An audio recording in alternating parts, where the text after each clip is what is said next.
À la une de l'actualité locale, Al-Sisi examine le suivi des travaux dans la nouvelle capitale administrative. Le président Abdel Fattah Al-Sisi a examiné le suivi des travaux de construction dans la nouvelle capitale administrative et a enjoint de faire les designs des quartiers conformément aux critères mondiaux et à la technologie des cités intelligentes. Le président Al-Sisi s'exprimait lors d'une réunion avec entre autres le conseiller du président pour la planification urbaine, le général Amir Saïd Ahmed et le chef de l'autorité de génie des forces armées, le général d'état-major Ihab El-Faur. Le porte-parole de la présidence, l'ambassadeur Bassam Radi, a déclaré que la réunion avait aussi abordé le suivi des travaux dans un certain nombre de projets nationaux sur tous les routes et les axes routiers au niveau de la République. Le Premier ministre Mostafa Madbouli, accompagné du ministre du Tourisme et des Antiquités Khaled El-Anani, ont examiné les travaux de fouilles menés par la mission archéologique égyptienne dans la nécropole de Saqqara. Des fouilles qui ont mené à la découverte d'un certain nombre de nouveaux puits renfermant un grand nombre de sarcophages colorés et dorés datant de plus de 2500 ans. Madbouli a tenu à descendre dans l'un des 3 puits pour examiner les œuvres découvertes. Il a remercié le ministre du Tourisme et des Antiquités et les employés au ministère et au Conseil suprême des Antiquités pour les efforts déployés par cette génération d'archéologues qui ont fait des découvertes sans pareilles. Le ministre du Tourisme et des Antiquités a signalé que toutes ces découvertes ont été faites par des Égyptiens et il a noté que 5 musées seront inaugurés avant la fin de l'année 2020.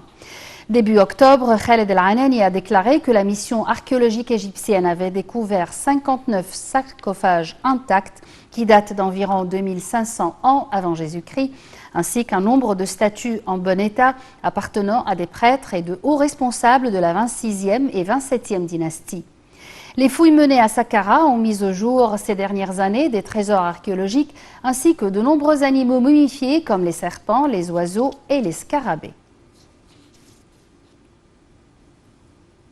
Le président de l'autorité nationale des élections, le conseiller Lachine Ibrahim, a annoncé le début de la période du silence électoral à compter de ce lundi 19 octobre et jusqu'au 21 octobre, début du vote au premier tour des élections législatives 2020 à l'étranger.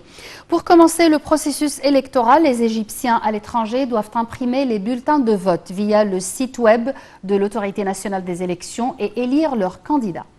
Le président de l'autorité nationale des élections a également indiqué que ces bulletins doivent être envoyés aux consulats et aux ambassades égyptiens via poste le lundi 19 et le mardi 20 octobre. Et sur le plan économique, performance mitigée des indices de la Bourse du Caire à la clôture de la séance d'aujourd'hui à cause des opérations de vente des investisseurs égyptiens et étrangers afin de collecter des gains. Le capital du marché des entreprises cotées en bourse a atteint 624 milliards de livres égyptiennes. L'indice EGX 30 a reculé de 0,12% pour se stabiliser à 11 171 points. Les deux indices EGX 70 et EGX 100 ont gagné respectivement 0,13 et 0,07%. Le ministère égyptien de la Santé a annoncé que 127 nouveaux cas testés positifs au coronavirus et 11 décès avaient été enregistrés hier. Le ministère de la Santé a en outre indiqué que le nombre total des cas guéris du Covid-19 s'était élevé à 98 247 cas. Couvre-feu en Belgique, masque obligatoire dans des lieux fermés en Suisse. Nouveau tour de vis en Italie. Les restrictions se durcissent en Europe pour tenter de freiner une puissante deuxième vague de la pandémie de Covid-19 qui a déjà fait 250 000 morts sur le vieux continent et contaminé 40 millions